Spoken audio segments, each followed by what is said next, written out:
Hello students, class 11th के chemistry के इस नए लेक्चर में आप सभी का बहुत बहुत स्वागत है। केमिकल बॉन्डिंग के चैप्टर में आज का हमारा टॉपिक रहेगा comparison between electrovalent and ionic covalent bond.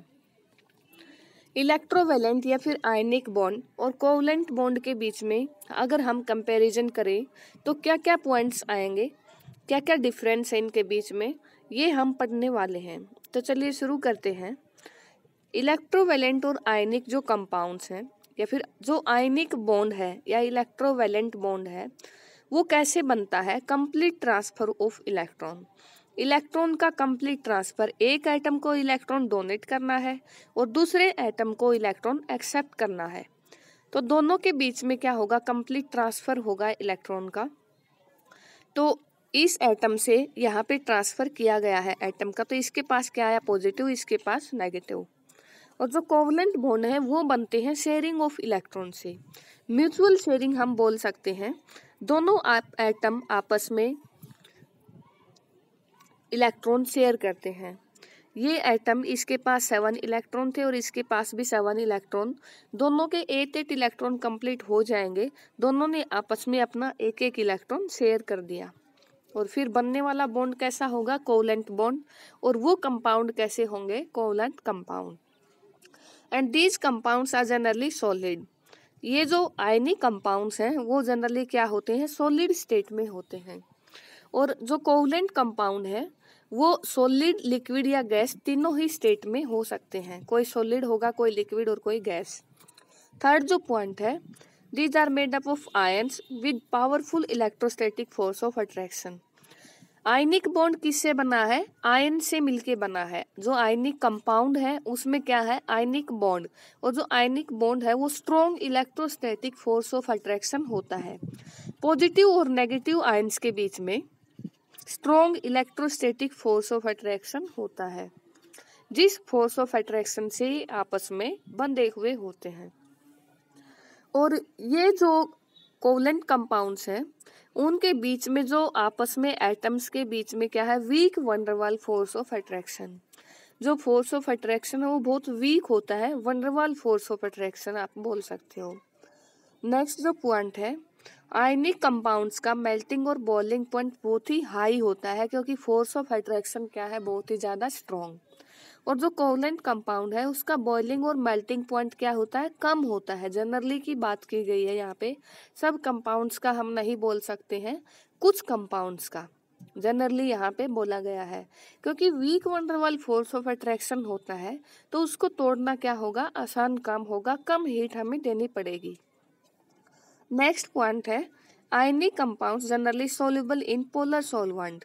जो आयनिक कंपाउंड्स वो आयन की फॉर्म में ही रहते हैं। वो आयंस की फॉर्म में रहने की वजह से वो खुद क्या है, पोलर। पोलर मतलब वो डाइपोल बनाए हुए हैं। एक डाइपोल बना है, पॉजिटिव और नेगेटिव आयन का डाइपोल बना हुआ है, तो वो पोलर के अंदर ही डिजोल्व होंगे, वो पोलर सॉल्वेंट के अंदर ही डिजोल्व होंगे। जैसे वाटर एक पोलर सॉल्वेंट है, H positive OH negative ions के फॉर्म में इस तरीके से डिसोसिएट हो सकता है। और जो ऑर्गेनिक सॉल्वेंट है वो क्या होते हैं, नॉन पोलर होते हैं। आयनिक सेपरेशन नहीं होने की वजह से आयनिक कंपाउंड्स और इन और ऑर्गेनिक सॉल्वेंट के अंदर क्या होंगे, इनसॉल्युबल। क्योंकि आयनिक सेपरेशन किस में नहीं है, ऑर्गेनिक सॉल्वेंट के अंदर आयनिक सेपरेशन नहीं है। इस वजह से जो आयनिक कंपाउंड्स है वो इसके अंदर सॉल्युबल नहीं होते हैं।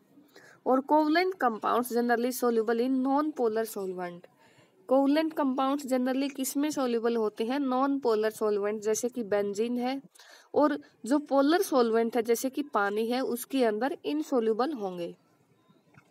नेक्स्ट जो पॉइंट है, ionic compounds conduct electricity. Ionic compounds को या तो मेल्ट कर दिया जाए या फिर किसी जो सॉल्यूशन है उसके अंदर डिजोल्व कर दिया जाए।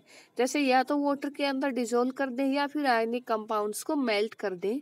मोल्टन स्टेट में, पिघली हुई जो स्टेट है उसके अंदर आयनिक कंपाउंड्स इलेक्ट्रिसिटी कंडक्ट करते हैं। और जो कोवलेंट कंपाउंड्स है वो जनरली बैड कंडक्टर होते हैं इलेक्ट्रिसिटी के, वो इलेक्ट्रिसिटी कंडक्ट नहीं करते हैं। नेक्स्ट पॉइंट रहेगा हमारा, आयनिक जो बॉन्ड है वो नॉन डायरेक्शनल होते हैं। इनका कोई भी जो आइसोमेरिज्म की प्रॉपर्टी है वो शो नहीं करते हैं। आइसोमेरिज्म मतलब किसी भी कंपाउंड का जो मॉलिक्यूलर फार्मूला तो सेम हो और उसकी और फॉर्म बन सके और दूसरी फॉर्म भी उसको दूसरे तरीके से भी रिप्रेजेंट कर सके, वो क्या होंगे, आइसोमेरिज्म। तो आयनिक बॉन्ड की कोई डायरेक्शन नहीं होती है, इस वजह से आइसोमेरिज्म की प्रॉपर्टी शो नहीं करते हैं। और जो कोवलेंट बॉन्ड है वो रिजिड हार्ड होते हैं और वो डायरेक्शनल होते हैं, उनकी अपनी एक डायरेक्शन होती है और वो आइसोमेरिज्म की प्रॉपर्टी भी शो करते हैं। लास्ट जो पॉइंट है हमारा, These compounds undergo ionic reaction which are very fast। जो आयनिक कंपाउंड होते हैं वो आयनिक रिएक्शन शो करते हैं जो कि बहुत ही ज़्यादा फास्ट होती है, एक ही मतलब तुरंत हो जाती है कंप्लीट।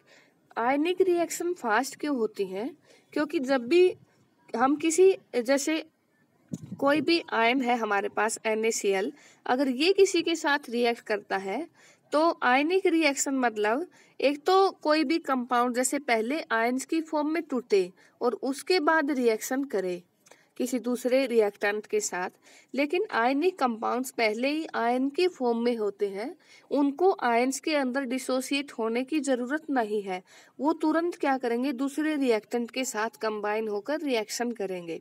इस वजह से आयनिक रिएक्शन फास्ट होती है। और जो कंपाउंड है कोवलेंट कंपाउंड, उनमें मॉलिक्यूलर रिएक्शन होती है और वो बहुत ही स्लो होती है, क्योंकि पहले वो क्या होगा, आयंस की फॉर्म में डिसोसिएट होंगे, फिर वो कंबाइन होंगे, इस वजह से उसमें क्या होगा, काफ़ी टाइम लगेगा, तो वो रिएक्शन क्या होंगी, स्लो होंगी। तो गाइज ये था आज का हमारा टॉपिक। आई होप आपको ये अच्छे से समझ आया होगा। सो प्लीज़ चैनल को लाइक शेयर और सब्सक्राइब जरूर कर देना। Thank you guys.